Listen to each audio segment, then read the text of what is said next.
Hello everyone, my name is Lily. Today I'm going to talk about Mozart string quartet in G major K387 first movement. This is a relatively straightforward sonata form, so I will use it as an example to review both hypermeter and sonata theory. According to Rothstein, in first rhythm in tonal music, a phrase. What is a phrase? A phrase is a constant movement toward a goal, the cadence. Phrase rhythm involves both phrase structure and hypermeter. Phrase structure indicates the coherence of the musical sections on the basis of their musical content, melodic, harmonic, and rhythmic. Hypermeter indicates the combinations of the measures on a metrical basis. Rothstein also explains different phrase connections. There are two different phrase connections.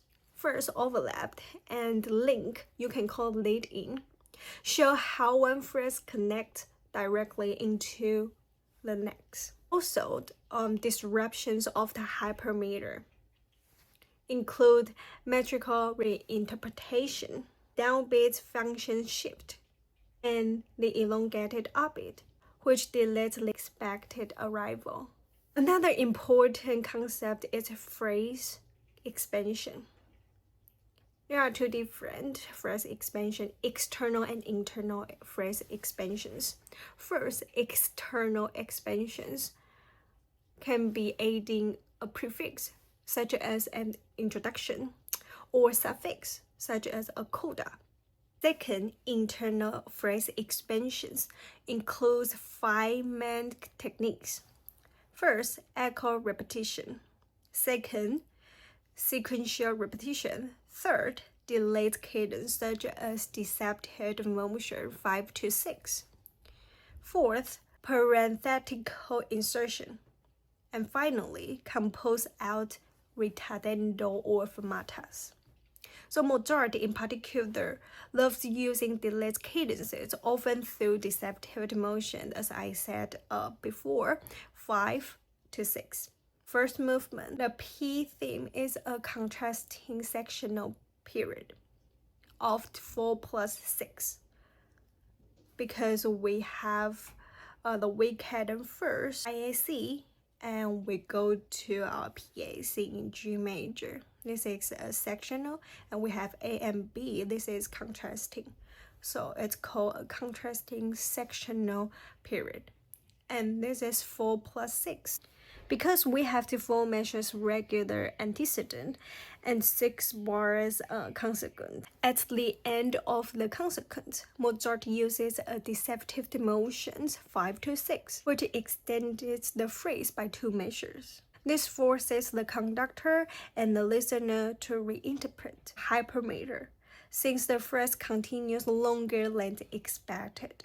When the transition begins at measure 11, we encounter a disruption of the hypermeter, metrical reinterpretation.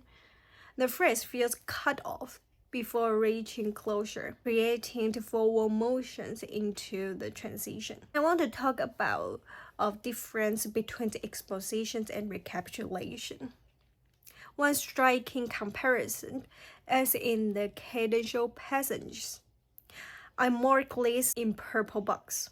Exposition, measures 42, leads to a perfect authentic cadence PAC 5 to 1, and in the recapitulation, the same cadence returns at measures 153, but Mozart preceded it with a series of 4 to 5, 152. So the sequence goes 4 to 5, 4, 6 to 5, 4, 6 to 4 of the 5, 4, 2, and 4, 4 of the 5, 6, 5, 4, and finally resolved with 5 to 1 in measures 153.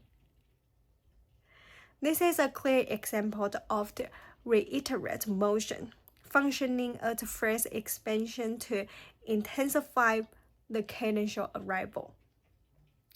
Another fascinating case is the deceptive motion. I marked this in a green box. But in the recap, measures 168 gives us a deceptive motion in the home key G major 5-6. Perhaps Mozart uses this near the end of the movement, the first movement, to delay closure and keep the listener in suspense. Still, the final cadential progressions 2 diminished 6-5 to 5 octave 5-6-5, and the cadential cadence 5-8-6-4-7-5-3-2-1 is identical in both expositions and recapitulation, except that the expositions matches to D major, the dominant key, while the capitulation resolved in the tonic key in G. In conclusion, this movement is a very typical type 3 standard textbook sonata. Although Mozart includes local surprises such as deceptive cadences, phrase expansions, and the metrical reinterpretations, the overall design follows a clear and normative pattern. That makes it a great example to study phrase rhythm and sonata form together. Thank you.